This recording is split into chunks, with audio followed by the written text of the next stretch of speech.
ಮಲೆನಾಡಿನಲ್ಲಿ ಕುಟುಂಬದ ಹಿರಿಯರು ತೀರಿ ಹೋದಾಗ ಅಪರೂಪದ ಕಾಲೆಕೋಲ ಎಂಬ ಸಂಪ್ರದಾಯ ನಡೆಸಲಾಗುತ್ತೆ. ಕುಟುಂಬವನ್ನು ಬಿಟ್ಟು ಹೋಗಲು ಒಪ್ಪದ ಪ್ರೇತವನ್ನು ಬಗೆ ಬಗೆಯಾಗಿ ಒಪ್ಪಿಸಿ ಬೀಳ್ಕೊಡುವ ಆಚರಣೆ ಇದಾಗಿದೆ. ಮೈ ಮೇಲೆ ಕಪ್ಪು ಬಣ್ಣ ಧರಿಸಿದ ವೇಷಧಾರಿಯು ಮೃತರಾದ ಹಿರಿಯ ಜೀವದ ಪಾತ್ರ ನಿರ್ವಹಿಸುತ್ತಾರೆ. ಕುಟುಂಬದೊಂದಿನ ಬಾಂಧವ್ಯವನ್ನ ಸಂಕೇತಿಸುವ ಅನೇಕ ಆಚರಣೆಗಳು ನಡೆಯುತ್ತದೆ.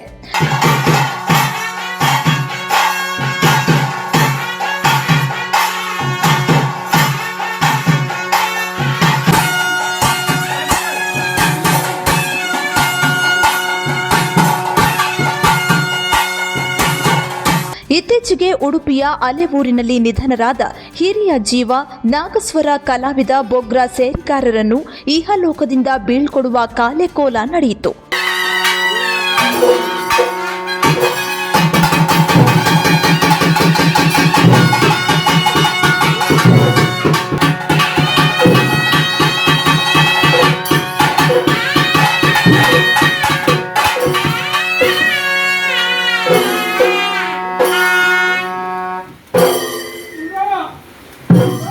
ಬೊಗ್ರಾ ಸೇರಿಗಾರರ ಮೊಮ್ಮಗ ಸ್ವತಃ ತಾನೇ ನಾಗಸ್ವರ ನುಡಿಸುವ ಮೂಲಕ ಈ ದೈವದ ಆಚರಣೆಗೆ ಹೊಸ ಕಳೆ ನೀಡಿದ್ದು ವಿಶೇಷವಾಗಿತ್ತು.